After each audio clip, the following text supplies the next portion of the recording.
Being a business owner, whether you are just starting out, fledgling, as I like to call it, or an experienced entrepreneurial business owner who has been around the block, it can be a really lonely journey.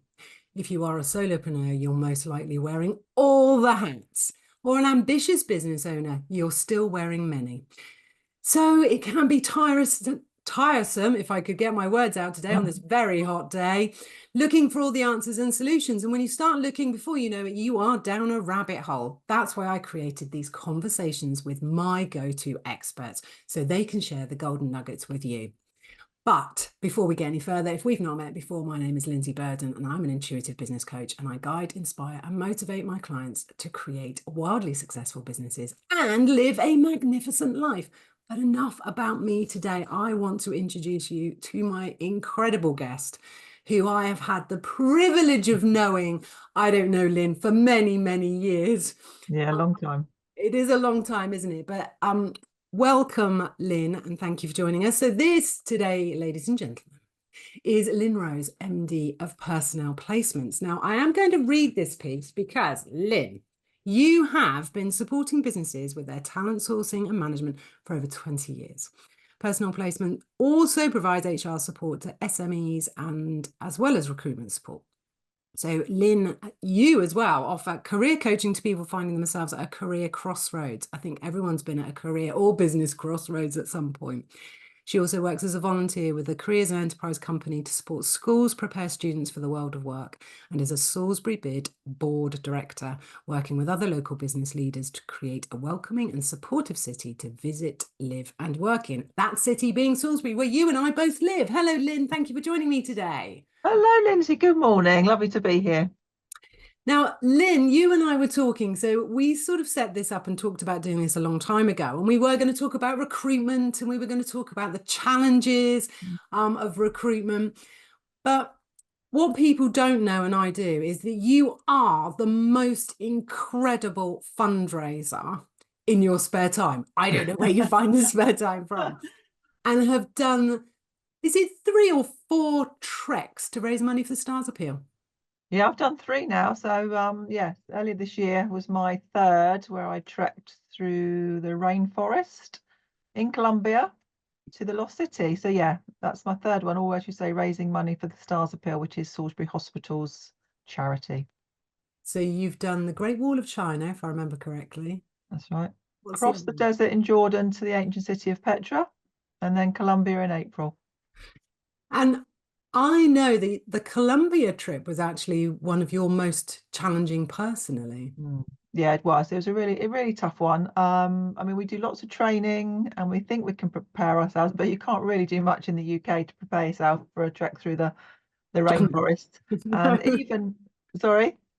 Through the jungle, no, not really prepared. Yeah.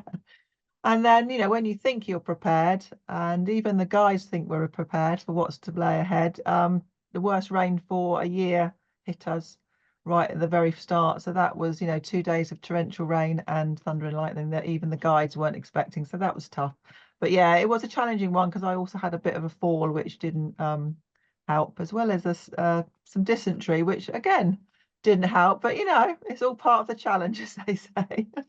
Well, it's all part of the challenge and the journey. And I've seen you speak, I think possibly after the first trek you did, when you had been reflecting on the lessons that you had learned and what you were able to take into the business. Do you want to share some of those lessons? I mean, the lessons could have grown. There are 3 treks now. Yeah, you're right, Liz. When I signed up for China, it was my first trek. It was a bit of a crossroads in my life personally, because I was I was going to turn 50 the following year. And I thought, right, now's the time. I'm a place in my life, in my work, where I can take some time to do something a bit different. And I thought, what can I do to kind of mark the occasion, so to speak? So saw the trek and I thought, it's a great way to get fit, mark my 50th and do something for my community. As you said, I've been a big part of the community for a long time. So that in itself was a challenge, because I'm not well traveled. I don't camp, I don't do anything like that. So that in itself was kind of a good Had way. you walked before? I had walked, but not quite that far. But because even that, I hadn't really. When you start training, you think you can walk, but actually it's surprising Yeah. the mileage you have to put in. So I think that kind of showed me that that was a big decision, and one that because I'm a bit of a thinker.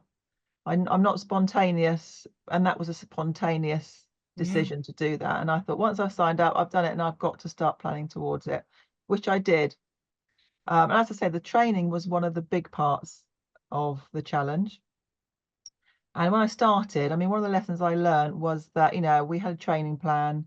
We had to walk certain miles in certain time and put various elements in. And when I started, I was doing a lot of kind of, right, I've got to get to A to B in this time. Head down, off I went, A to B.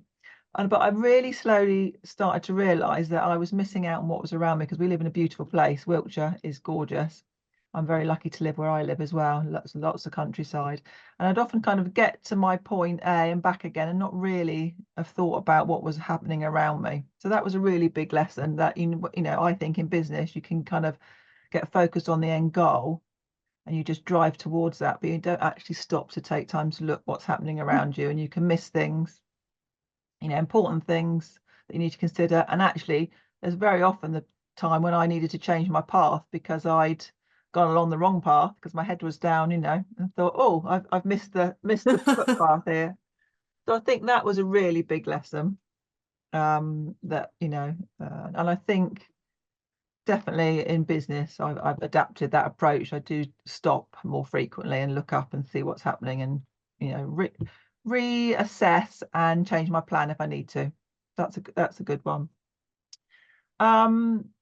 I think another one is that there's a lot of talk about well-being, self-care, and that's been happening the last few years, which is really, really good, because that is something I didn't look after myself. No. Really, which I love doing. I love giving to people and helping people and doing things and being that person who kind of solves problems for others and, put people into their right jobs, finding the right candidates, advising them, all that sort of stuff. But I think you can lose yourself a bit sometimes. Yeah. You're so focused on what you are doing, what you're doing to help others, you don't look after yourself. So that was good, because walking gives you time to reflect. I turn off all my tech when I train, when I walk. I say that's a bit of a lie. I don't turn it off completely. I turn off my messaging and emails and phone calls, but I do use it sometimes to record my routes And your map.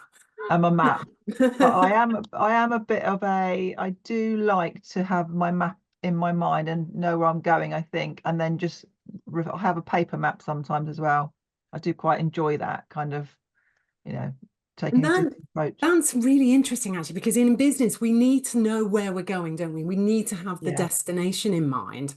And what you're saying is you'd planned it, so physically planned it, but then you like to visualize it and yeah, have it there. yeah. And I think that's really important in business. And then that journey, if you don't bring your head up and if you don't reassess, you Mm, will find yourself on a path which might take you somewhere beautiful that you yeah, haven't expected, but yeah, equally you might land up down a dead end. yeah, absolutely. And also you can sometimes, you think, actually, I've gone wrong here, but actually I can't, I might revisit that because that looks interesting, but it's going to take me too far off the path. So, Yeah. um, so yeah, so I kind of have quite a clear headspace when I train. When I walk generally now, I do try and, and that makes a massive difference, I think, in my life, to have that kind of switch off from work. But then I also found that when I was walking, because I've not got those distractions, all my best ideas and my creative Yeah. juices seem to flow a bit. And actually, if anybody saw me walking in the Wiltshire countryside, they might think, look at that mad woman talking to herself, because I'm going, oh, yeah, Lynne, you could do that. That's a good idea. Sometimes I will use my voice note just to remind me. But it's surprising how just clearing your mind does kind of help you solve problems. I mean, as you know, Lindsay, I lost my dad a few years ago, and grief was quite tough for me. The walking just helped me to process that. Walking and being out in nature and not thinking about anything else is good for lots of things. So yeah, so it's a good way to kind of talk your problems through to yourself, almost come up, really think about things and reassess. And then, as I say, sometimes all my best ideas come when I'm out walking. So I think that that's was fun. I was going to say there's two things there for me that are coming up. I'm sorry to interrupt. That health and Oh, well-being piece. I think sometimes we think we're yeah. looking after our health and well-being, but it's Mm, only when you do something like that that you realize actually you're not. no. And women particularly, we're over givers, we're there Yeah. for everyone and we support everyone and Yeah. we forget ourselves. And there's that old adage, isn't it? You can't pour from an empty cup. Oh, I'm no. not sure that's quite right, but actually if that hasn't been said yet, that's genius. So I think there is that point for me. It's really important that we're not paying lip service to our own health and well-being Yeah. because we cannot be the best that we need to be for those around us or in our businesses if we're not. And the other thing that space, and I often talk, when clients phone me and go, oh, it's all gone wrong, or this has happened, I'm like, right, get a dog, preferably your own. Go for a walk. Stop Yeah. thinking about it because you're Mm, absolutely right. We need headspace. And it's so interesting you say that because I was listening to a talk yesterday and it was about productivity.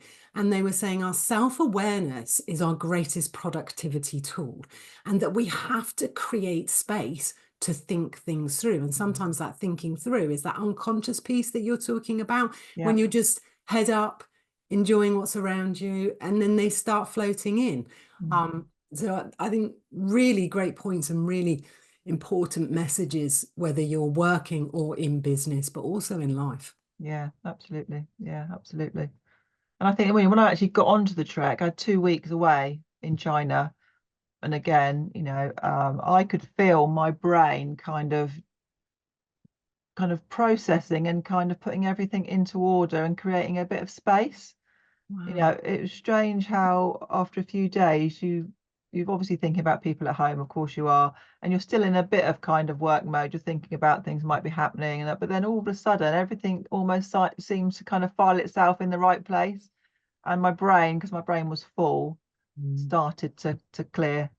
And Do you think in part that's because you're going on a track, so what I guess once you get there, you're in the hands of somebody else who yeah, tells you what to do and when to do it and how to do it and yeah, gets you through it. So almost you don't have to think about that. So it's almost giving your brain permission to just, not even, file, like you say, file everything away, but also start to just slow down a down. little bit. Yeah, absolutely. So that's really interesting, isn't it? And because I was just thinking when I go on holiday, I mean, by the time I'm relaxing, it's time to come home. Yeah, yeah, that's very So true. Yeah, that I think it also proves that sometimes a week isn't long enough for us to take that break from our businesses, to take yeah, that break yeah, that you're we so right. desperately Yeah, need. yeah. Were there any sort of other golden nuggets or any sort of moments when you go, oh, Yeah, I mean, I think, um, saying about, I mean, when you combine everything, gives you, we said about, women being givers and that sort of thing. I've learned to say no, probably because of it a lot more. I say no oh, to a lot of things, which I think is good, and I don't feel guilty about saying no anymore, which I probably used to. I was going to say that's the golden piece. It's not because I think we can say no and then we feel so guilty. We find a Guilty. way of doing it. I Yeah, do that all yeah, the time. yeah.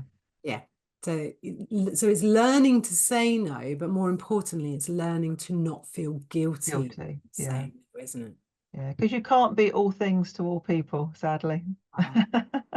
Wow. Lynne, one of the most incredible, I mean, ever, I'm a massive fan of you. Yeah, You're bless hugely inspirational and motivational. And having done these three tracks, do you know how much you have raised through those three tracks?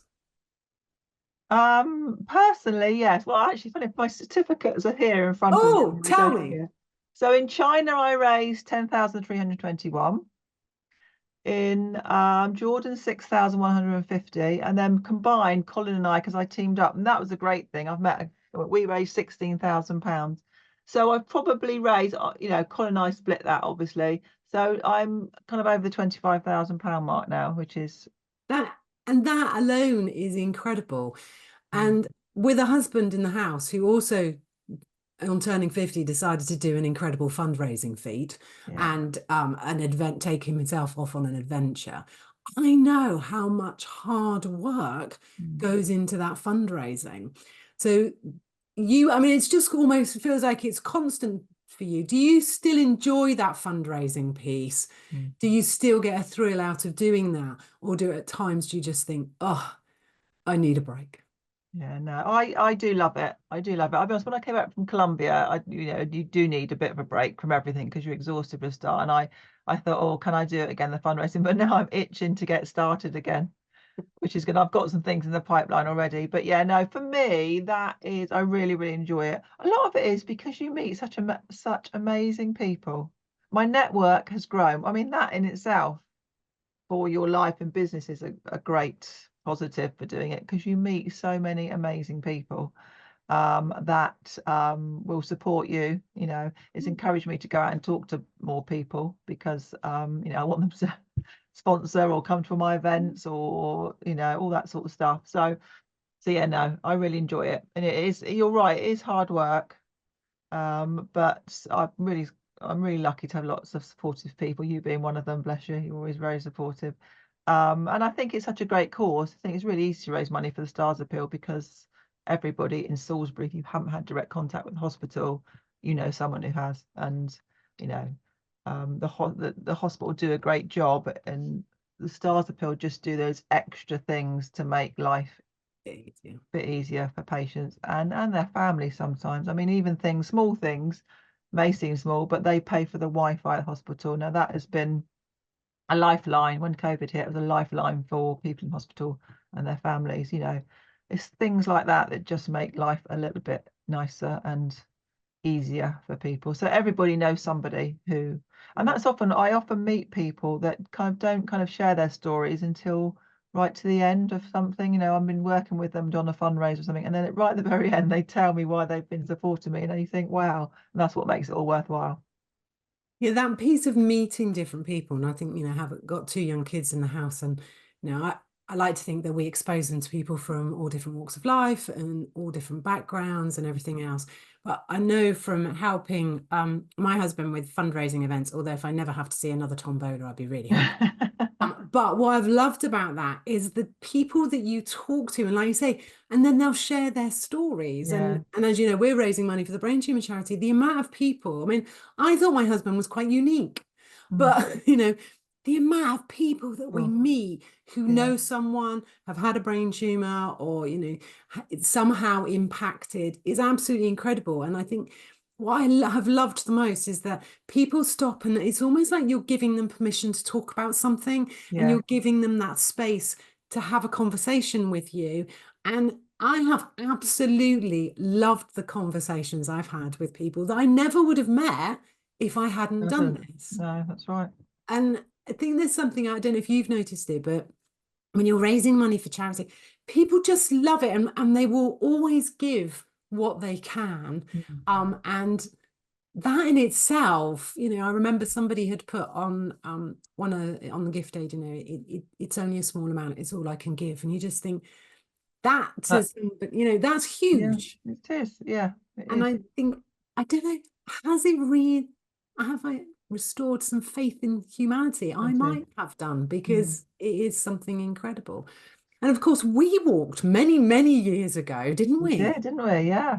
In the freezing cold across London. Was it the moon? Is it called the moonwalk? The moonwalk. We did in our spangly bras. In our spangly bras, which we had to cover up because it was so cold. Cold, yeah. So cold. And of course, that was I did that with you and part of the personal placements team, and that was just an incredible thing to do. Do you think people don't recognize the value in fundraising, whether that's as an individual or whether that's a business encouraging and providing the opportunity for their staff to volunteer? Yeah, definitely. I think more and more businesses are realizing that. I mean, there's lots of things. I mean, from a personal level, from, as you say, it's a feel-good factor. There's no doubt about that. You feel good about it. You're giving back, and there's got to be some positives. That's the main positive, really. Yeah. As you say, as we said, you're meeting new people, you're getting new skills. I mean, my event management skills are honed, I think. I would say so. You're getting new skills. So for a business, allowing your staff to do that, they've got those already. They they feel better about themselves. They're grateful that you're giving them the time, so you probably give more back in their role. Yeah. They're more productive. But yes, you're as I say, they're learning new skills that they can bring into the business. And I think, from a business point of view, it is a good PR exercise as well to get your name out. There's definitely got to be that element to it, but you're doing it in a way where you are kind of, supporting whatever cause you choose to support. Yeah. But yeah, why not shout about it and say, you're doing good things. There's nothing, shameful in kind of promoting that, your business and your staff are doing that. And, it shows to other people that, when you're recruiting, you're a good place to work. You think more about just what the bottom line is. There's more to your business. Your culture is about, supporting others, and all that side of stuff. You've led nicely, actually, because as you were talking, I was thinking we probably should at least mention recruitment in some shape or form, and we've got a wonderful opportunity here, because I'm just wondering whether the arena has changed or the environment has changed. And personally, I think it's changed quite dramatically. That our young people, when they're coming in, are looking for something different. They want more. They're not necessarily going to be as committed. More change. They're more open to change. Do you think well, I'm sure it has. How different is the recruitment environment, the employment environment now compared to where it was even 10 years ago? Yeah. I think, we always say that, when I was younger, when I was younger, most people probably had, 2 or 3 jobs in their lifetime. Now, it is fact that, younger people, they probably had 2 or 3 jobs in 5 years. Because there's a lot of choice out there. They want, as you say, something different. They want to be challenged. They want to be, they want to make a difference. They need to be motivated because there's lots of opportunities out there for them. So you've got to really look after your employees and bring the best out of them. Basically, people do not stay in jobs. Well, a few do, but not. Certain professions, of course. You've got a natural, long-term career path normally. Medicine, all that sort of stuff. But if you want to get into marketing, every company needs a marketing team. People hop across to different companies that are offering, more and more people want development. They want somewhere where they can grow, where they can develop, and that is a big thing. Salary is important, but a lot of it is that progression because salary naturally comes with that. Yeah. But yeah, it's the digital age has also completely changed the way we recruit, and the way people find jobs. And it's opened up lots of new opportunities within digital type vacancies. And actually, a lot of younger people want something that's kind of digitally linked because, smartphones. A lot of people want, we have had people, they want to be Instagram stars. Not all of them are going to be able to do that, but, they are kind of fed that sort of information. There's lots of opportunities out there. So, Out of interest, then, thinking of my 14-year-old daughter and her friends scrolling, do you think that social media has had a negative impact on young people in giving them unrealistic expectations about what is possible? yeah, I think so. Yeah, I think, if social media is full of entrepreneurs that have, there's lots of tales of people that didn't do well at school, but don't worry, it's great. You can be a star on social media in some way, shape, or form. And that's a very, very tiny. Obviously, we know it's a very tiny, tiny percentage of people. So yeah, sometimes they are very unrealistic about what they want and what's matching up what's available, especially in certain areas. Salisbury is a unique place, I think, and there's not those opportunities there's not massive those sorts of opportunities around, even to work digitally and that sort of thing. You do need to go to the bigger cities. But yeah, so it is tough. I think it is tough for them, but I that's why I do a lot of work with schools, because I do think sometimes they are underprepared for that. They're not really shown the real world, and part of my role as the volunteer enterprise advisor is to prepare them for the world of work. Not their enthusiasm or anything like that, but just think, kind of be realistic about it.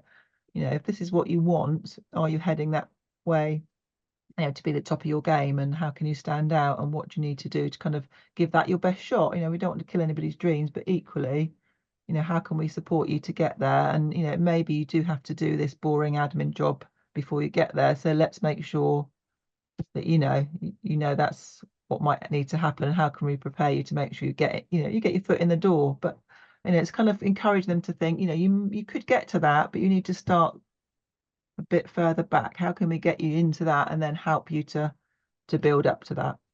I think also with young people today, or I'm hoping I'm correct in thinking there are many other ways to come in. So if there is a profession that you want to Yeah, go, absolutely. there are different avenues for you to get there, and I think that's really exciting for them. And I think what I'm seeing at my kids' school, they have an opportunity to become sports ambassadors. So then they get to, you know, run events for the primary schools and that kind of thing. And that's that start of that volunteering piece, which I think if we can instill in young people at such an early, you know, that very early age, it will make such a difference to our worlds. Because I think you and I, and we have touched on it, is when you volunteer is just so brilliant for you as a person and for those around you. And I think it really does. Well, certainly for me, I feel, you know, that as I say, my faith in human nature has, you know, Yeah. been brought back, Mm. thanks to what we've been doing. So I'm really hoping that these young people get more opportunities as well to volunteer, Yeah. because I think that that's a really great thing.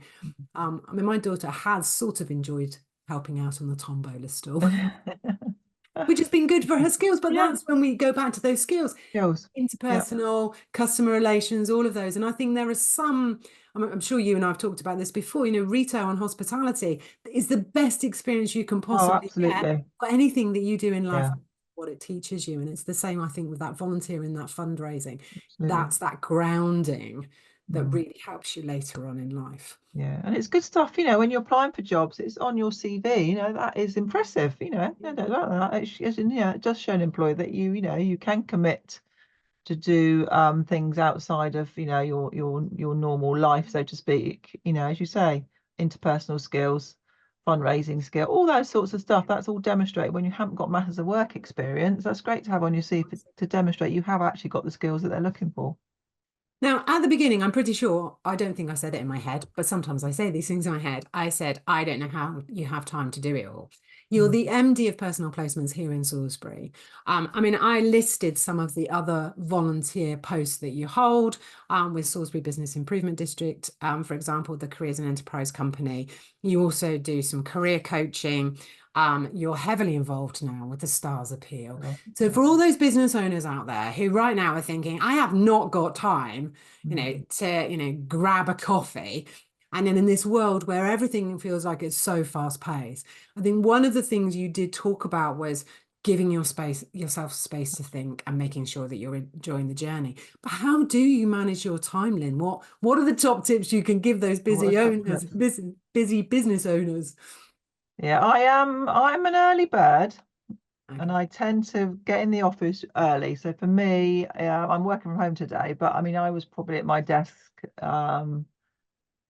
by 8 o'clock. I'm always at my desk by 8 o'clock. And that first hour before the official, you know, I'm planning my week really. I'm thinking, okay, what am I going to do in the business? And also, and I plan in that time, you know, that at that point, you know, and obviously some of the stuff I do is in my own time in the evenings, but I think when I get home, I'm just going to plan to do that. So it's all about planning basically.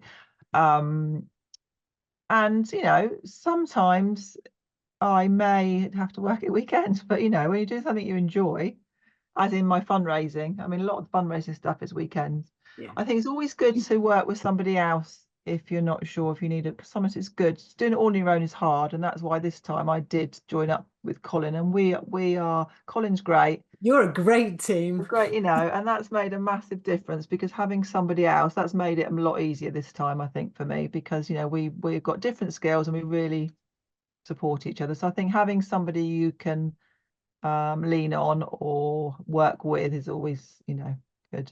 I suppose I'm very much kind of this is my plan in the morning and this is what I'm going to stick to.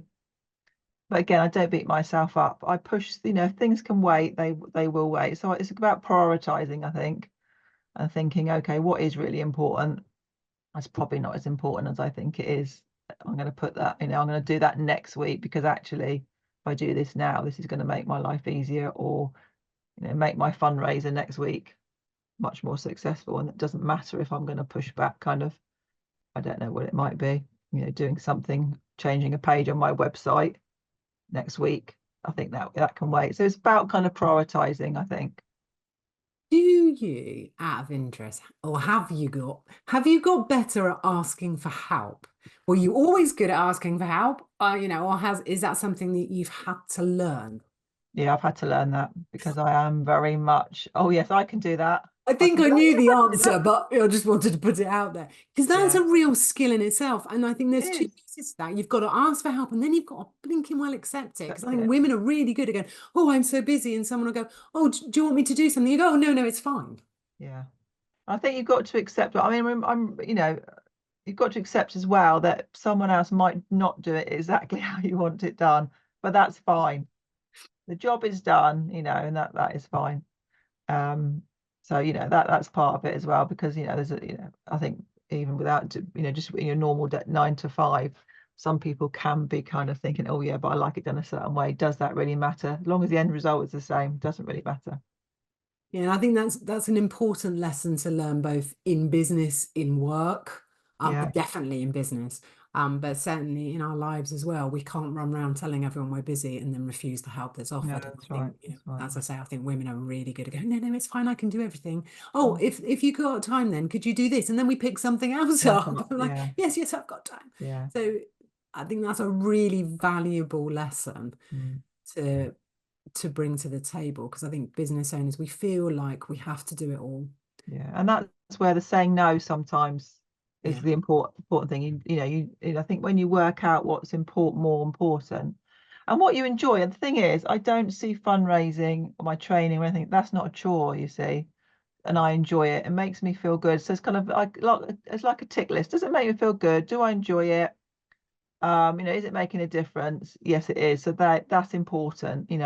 It is kind of, I don't know, doing something somebody's asked you to do, which actually they probably do themselves, then you think, oh, that's not as important. So that I'm going to say no to that. I haven't got time to do that. And there's somebody else who could do that for them. So, obviously there's certain things in life. When your mum says, can you take me to your my hospital appointment? So you go, Of yeah, course. we'll fit that in. But sometimes, you've got to decide what's important. And there is a balance, because obviously I've got a husband who is brilliant, and he's got a bit, he's supporting it just because it does take a lot of time. But equally, it's just about, as we said, prioritizing, on a checklist to say, what is important, what makes you feel happy, what's best for you and your business and your life, and that is your criteria. Everything else, is that as important? Probably not. So I'm going to say no to that. For me, you've raised something really important there. And that is to really decide, as business owners, we need to decide what is most important. Mm. And if in this stage of your business journey, your family is most important, it's okay to accept that your business might grow slightly slower, or Yeah. that you won't be able to do all the exciting projects that are running around your head. Mm. And that why can change, and that's also okay. Um, but yeah, it's so I'm so glad that your husband does get prioritized. Yeah, he does. Well, he doesn't. He doesn't. Sometimes he is the bottom of the list. I'd say, sorry, you're the bottom of the list today because I've got to. But he does push himself back up quite a bit. Yeah, bless him. But I mean, I couldn't do without his support, to be honest. So I'm really lucky to have his support. I was just going to say that, but he is a huge support to Yeah, you it is. in Yeah, all that you yeah, do. really lucky. If you had to give, if somebody's out there thinking, yeah, I'd like to volunteer, but I don't even know where to start. I don't know who to contact. What do they Mm. do? Um. And I don't mean they need to sign up to a trek or do a Oh yeah, marathon or no, anything like no, that. no. It could be as easy. I mean, there are some big charities in Salisbury. We've got Salisbury Stars Appeal, we've got Salisbury Hospice, which are also equally amazing. We've got Elaborate, which is, the homeless charity. You can just do small things. I mean, funny enough, I went to a networking meeting and I met the marketing lady, Catherine from Elaborate, and I said, "Oh, Catherine," which I've done before actually. There's, a homeless shelter in Salisbury. Can I just drop some things into them? And she said, "Oh yeah, brilliant." So I've done things like this. It's just talking to people, say, what would help you? What could I do to help? And just ring them or go onto their websites and have a chat with them, because they are more than happy to speak to people that want to do some volunteering. So, I mean, if you're not working, we always suggest, working in a charity shop or something like that is a great way to get some, fundraising and charity experience. But most of them have got really good websites where you can see, okay, what do they need? What can I do? If you've got a particular skill or specialism, if you are a marketing company, small marketing company, and you want to give a bit of time up to a very small charity that's just starting, there's lots of ways you can help, really. So I think what you're telling me is, like anything in business, in life, in volunteering, it's about taking that first step, which might be contacting a local charity. It might be contacting a larger charity and just having a conversation and seeing what you can do. Yeah. But also what you're telling me is even the small things matter. So for instance, if you're having a clear out in your house and you've got a bag full of clothes, you can take that to the charity shop. There are always those small things that you can do, or it might be that you could make a regular donation to a charity, or you can choose a charity that you'd like to support in some way and maybe ask if you can volunteer for them at an event or something. So it starts small, and it's really go out and talk to people. That's what you're saying, isn't it? Yeah. I say, even like when you drop a bag of charity clothes into charity, have a chat, with them, and they're volunteers, and then they might tell you about what the charity's doing. There'd be information in the charity shop, and you think, oh, actually, I could do that now. Yeah. That's what I could do to help them. So they're very, just something small like that. That starts your kind of thought process of, I mean, even like having a clear out at home, I think that's very, Yeah.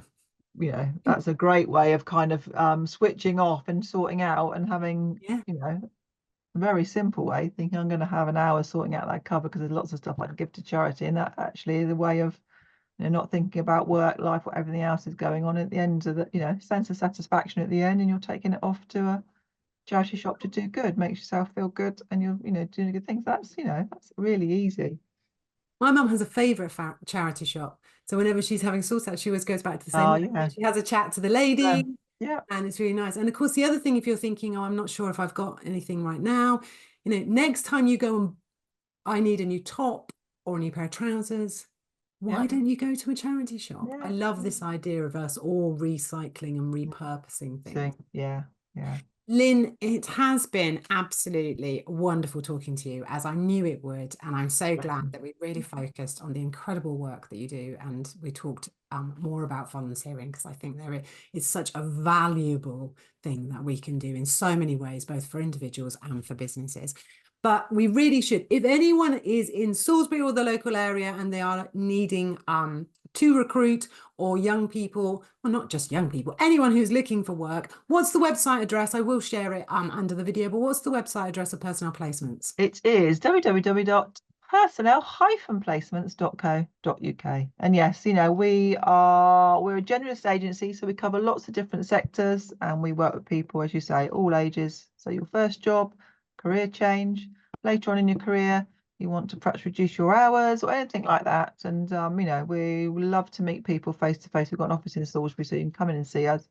And then businesses, again, we're generalists, and we really get to know the businesses we work with. So we're making sure we're matching the person, so the person's happy, the company's happy. There's lots of value added by that person joining your business, but also, the person working with you is hopefully happy and contented. And happy staff make productive staff, as we say. So it's a win-win.